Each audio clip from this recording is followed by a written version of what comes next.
Sir ನೀವೇ 5 ವರ್ಷ ತಾವೇ ಮುಖ್ಯಮಂತ್ರಿ ಸರ್. ಹೈಕಮಾಂಡ್ ತೀರ್ಮಾನ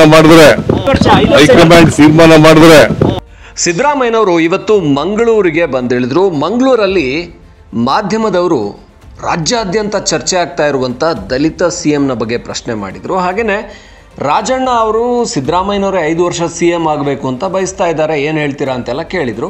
ಸಹಜವಾಗಿ ರಾಜಣ್ಣ ಈಗ ಮಂತ್ರಿ ಸ್ಥಾನವನ್ನು ಕಳ್ಕೊಂಡಿದ್ದಾರೆ. ಅವರಿಗೆ ಮುಂದಿನ ಸಂಪುಟ ಪುನರ್ರಚನೆಯಲ್ಲಿ ಮಂತ್ರಿ ಸ್ಥಾನ ಬೇಕಾಗುತ್ತೆ.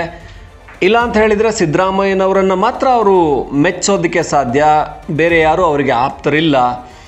ಈ ರೀತಿ ಮೆಚ್ಚುಗೆ ಮಾತನಾಡಿ ಒಂದು ಮಂತ್ರಿ ಸ್ಥಾನ ಸಿಕ್ಕಿದರೆ ಸಿಕ್ಕಲಿ ಅನ್ನೋವಂಥದ್ದು ಕೂಡ ಇರುತ್ತೆ.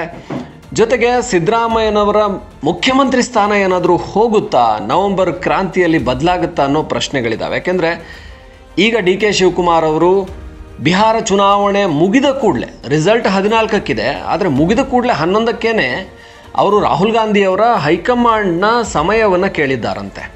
ಅಂದರೆ ಕಾಂಪಿಟೇಷನ್ನಲ್ಲಿ DK ಶಿವಕುಮಾರ್ ಸಿದ್ದರಾಮಯ್ಯನವರು ಹೈಕಮಾಂಡನ್ನು ಭೇಟಿಯಾಗ್ತಾ ಇದ್ದಾರೆ. ಅಂದರೆ ಇಲ್ಲಿ ನಮ್ಮ ಬೇಡಿಕೆಗಳನ್ನು ಅವ್ರ ಮುಂದೆ ಸಲ್ಲಿಸಿ ಏನು ಪವರ್ ಶೇರಿಂಗ್ನ ಮಾತುಕತೆ ಇತ್ತೋ ಆ ಮುಖಾಂತರವೇ ಅದನ್ನು ಜಾರಿ ಮಾಡಬೇಕು, DK ಶಿವಕುಮಾರ್ ಅವರಿಗೆ CM ಸ್ಥಾನ ಸಿಗಬೇಕು ಅಂತ ಅವರು ಪಟ್ಟು ಹಿಡಿಯುವಂಥ ಸಾಧ್ಯತೆ ಇದೆ. ಇದಕ್ಕೆ ಪೂರಕ ಅನ್ನೋ ಹಾಗೆ ಮಂಗಳೂರಿನಲ್ಲಿ CM ಮಾತಾಡಿದ ಕೊನೆಯಲ್ಲಿ ಎಲ್ಲ ಮಾಧ್ಯಮದವರು ಪದೇ ನೀವೇ 5 ವರ್ಷ CM, ನೀವೇ 5 ವರ್ಷ CM ಅನ್ನೋ ಪ್ರಶ್ನೆಗಳನ್ನು ಕೇಳಿದಾಗ ಹೈಕಮಾಂಡ್ ಒಪ್ಪಿದರೆ ಅಂತ ಕೊನೆಯ ಪದವನ್ನು ಹೇಳಿ ಆ ಕಡೆ ತಿರುಗಿದ್ರು. ಸರ್ ನೀವೇ 5 ವರ್ಷ ತಾವೇ ಮುಖ್ಯಮಂತ್ರಿ ಸರ್. ಹೈಕಮಾಂಡ್ ತೀರ್ಮಾನ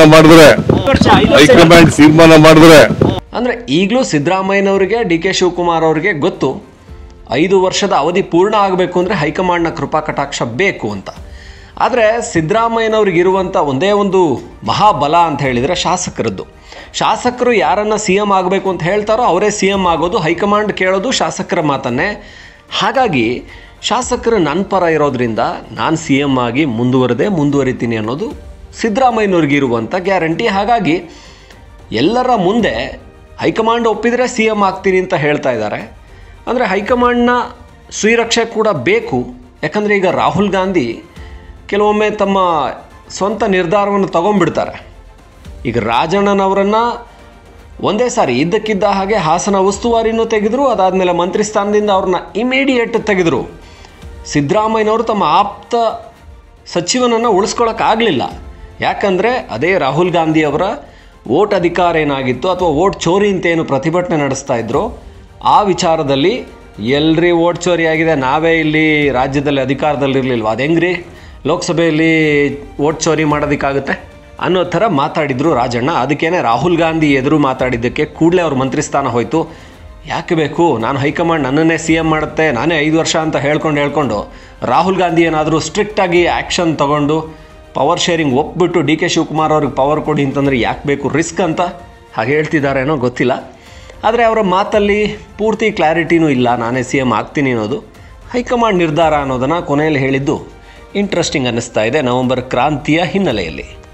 ನೀವು ಹೇಳ್ತೀರಿ ಹೈಕಮಾಂಡ್ ಅಂತ, ಬಟ್ ನಿಮ್ಮ ಕ್ಯಾಬಿನೆಟ್ ಅಲ್ಲಿರುವವರು ಪರಮೇಶ್ವರ್ ಆಗ್ಬೋದು, ಮುನಿಯಪ್ಪ ಆಗ್ಬೋದು, DKಶಿ ಆಗ್ಬೋದು, ಈ ಥರದ ಟಾಪ್ಗಳು ಯಾಕೆ ಅಂತ ನೀವೇ ಹೇಳಿದ ಮೇಲೆ ಏನಂತ ಪರಮೇಶ್ವರ್ ಅವರು ಹೇಳ್ತಾರೆ DKಶಿ ಸ್ಟ್ರಾಂಗ್ ಇದ್ದಾರೆ ಅಂತ, KH ಮುನಿಯಪ್ಪ ಹೇಳ್ತಾರೆ ನಾನು ಸ್ಪರ್ಧೆಯಲ್ಲಿದ್ದೇನೆ ಅಂತ, ಪರಮೇಶ್ವರ್ ಅವರು ಹೇಳ್ತಾರೆ ಮುನಿಯಪ್ಪ ಪ್ರಜಾಪ್ರಭುತ್ವದಲ್ಲಿ ಸ್ಪರ್ಧೆಯಲ್ಲಿರೋರಿಗೆ ನಾವು ಮುಗಿಸೋಕ್ಕಾಗೋದಿಲ್ಲ, ಸ್ಪರ್ಧೆಯಲ್ಲಿ ಇರಬೇಡಿ ಅಂತೂ ಹೇಳೋಕ್ಕಾಗಲ್ಲ.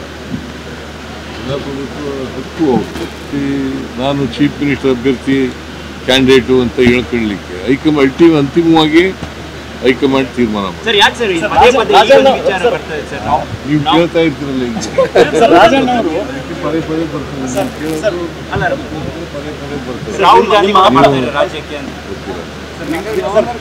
ನಿಮ್ಮ ಬಹಳ ಆಪ್ತ ರಾಜಣ್ಣ ಅವರು 5 ವರ್ಷ ನೀವೇ ಆಗ್ಬೇಕು ಅಂತ ಹೇಳ್ತಾರೆ.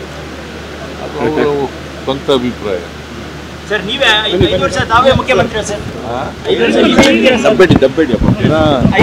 ಹೈಕಮಾಂಡ್ ತೀರ್ಮಾನ ಮಾಡಿದ್ರೆ